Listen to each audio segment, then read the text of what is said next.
You're gambling with World War III. Это нарушает нашу безопасность, расширение НАТО. As a military strategic planner, a former planner, you don't want politicians telegraphing what your next moves are going to be. The U.S. will take over the Gaza Strip, and we will do a job with it, too. A peacekeeping force does not exist with a ceasefire.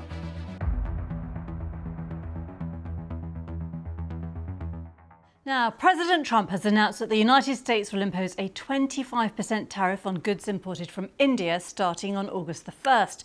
He also said the world's fifth largest economy will face an unspecified penalty for continuing to trade with Russia on military capability. It comes as Mr. Trump's shortened deadline for Russia to come to the table on a ceasefire in Ukraine inches closer. With me to discuss, as ever, is our resident analyst, Mikey, former assault helicopter pilot and senior officer in the British military. Good to see you again, Mikey. You too. So lots of talk now on secondary sanctions. We hear Donald Trump talking about this week. How does that affect President Putin's ability to target Ukraine if these secondary sanctions do indeed come in? Yeah, lots to get through tonight. So let's start by taking a look at Trump's announcement on bringing the deadline on secondary sanctions and tariffs forward against Russia. Here he is speaking in the UK earlier this week. Let's take a look at what he said. I'm going to make a new deadline of about 10 or 12 days from today. There's no reason in waiting. There's no reason in waiting. It's 50 days. I want to be generous, but we just don't see any progress being made. Yeah, in terms of a response by Russia, Kremlin spokesperson Dmitry Peskov said that Russia is quote-unquote immune from the impact based on previous sanctions. But interestingly, former Russian President Dmitry Medvedev, a close ally of Putin, responded on Twitter. Let's have a look on slide. Medvedev wrote, "Each new ultimatum, quote, is a threat and a step towards war, not between Russia and Ukraine, but with Trump's own country."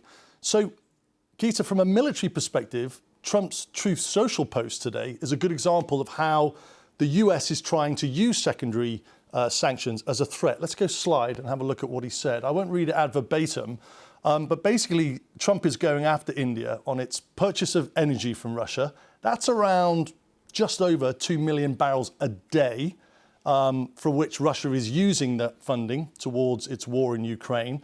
25% tariff indicated by Russia on that post. And then he also mentions India's purchase of military equipment from Russia. And there's a penalty that he says, but there's no idea of what that penalty actually is.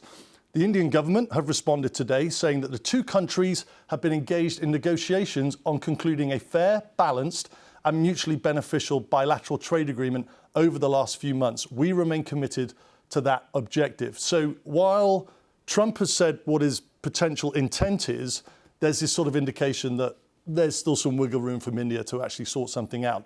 Now, what's interesting is the Truth Social post by Trump goes after India and its Russian military capability equipment purchases. But the counter to that is that India could then pivot away from the US on the purchasing of military capability. So, for example, India's fast jet fleet comprises of around 70% Russian-made jets. I'll give you an indication of what they got. Let's go slide, please. So this is the Indian Air Force Russian-made Sukhoi 30. It entered service with India in 2002. It's its latest purchase, but it's still quite old, 23 years. Then, if we go slide, this is the Indian Air Force Russian-made MiG-29. Now, this has been upgraded with a life extension that could see it in service with the Indian Air Force into the 2030s.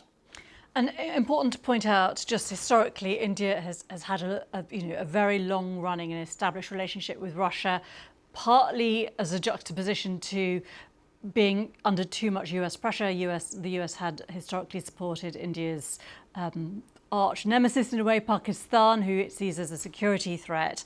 But also just to bring in the whole question of oil imports from Russia, because the Indian High Commissioner to the UK, speaking last week in an interview to Times Radio, said many of India's European partners are continuing to buy rare earth and other energy products from the same countries that they are, quote, refusing to let us buy from. And he said, don't you think that seems a little bit odd? So there are these, other political factors, aren't there? In terms of where we are now, to what degree does the Indian Air Force have US-made fast jet aircraft right now? So it doesn't. It does have US-made transport aircraft. It's got the Hercules, for example, and the Globemaster, the C-17. It does have helicopters, but it doesn't have fast jets. But this is sort of where Trump has to tread a very careful path. He will be well aware of the current deliberations by India in their aspiration to procure a fifth-generation fighter. Basically, it has the stealth technology involved. And there are two contenders for that. Let's go slide and have a look. So this is taken at the India Air Show in February this year. On the left of shot, that is the Russian-made Sukhoi 57. Its NATO code name is the Felon, Russia's fifth-generation fighter. On the right of the shot, so they were both at the same air show, you've got the US-made F-35, both vying for India to buy them. Now, what would India get with the Sukhoi 57? It would get full autonomy of the Sukhoi 57. So what that means is it includes not just assembly in India, so Russia would make the parts and it'd be assembled in India, but also transfer of technology and something called source codes. Basically, source codes would give India the ability to change the software inside the jet. And integrate its own radars, avionics and weapon systems. Now, when it comes to the F-35 in terms of some of its capability, the F-35 is more advanced, so better stealth technology, for example. And this allows the F-35 to get closer to targets avoiding radar. Yeah, and again, in terms of where we are now, it's a move that is being questioned from the US, isn't it, within India, in that it's seen that really Trump has been very focused on countering China, and therefore to target India like this in security terms and military terms is puzzling to some.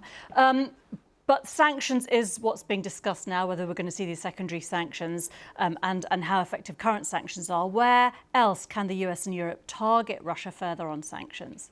I mean, if you look at a pure kinetic capability, so what I mean by kinetic is the ability for Russia to launch advanced weapons capability on Ukraine. The massive problem, it's almost like the elephant in the room, is foreign components being used in Russian military capability that Zelensky has actually highlighted the issue. I mean, it's been ongoing for some time now, but Zelensky highlighted the issue at the NATO summit last month. Let's take a look at what Zelensky said.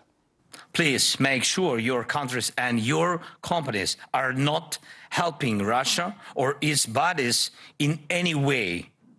This is crucial, really.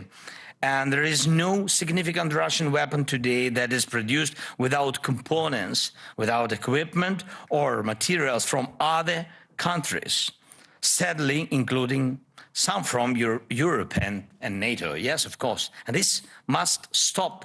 Such components can be found in every Russian missile, in most of their drones, and in military vehicles. And it's not just China.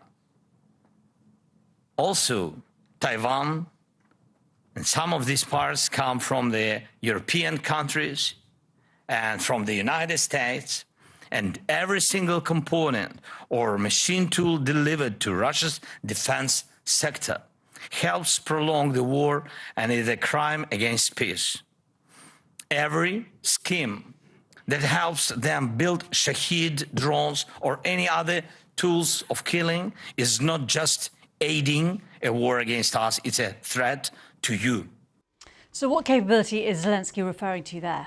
Basically, foreign components. They're pervasive across a lot of Russian weapons. In fact, according to the Organised Crime and Corruption Project, that's the same organisation that blew the top of the Panama Papers, so very credible. Customs data found that from 2022 to January 2024, more than 200,000 shipments of restricted microelectronics entered Russia. Among the most frequently found components in Russian weapons are microprocessors, and they are produced by American companies. Let's go slide and I'll give you a look at what we're looking at. So this is the Russian KH-101 cruise missile. It's basically dropped from a Russian strategic bomber. We saw that attack by Ukraine on strategic Russian bombers well out in the east. They're the type of aircraft that carry this cruise missile. Let's go slide.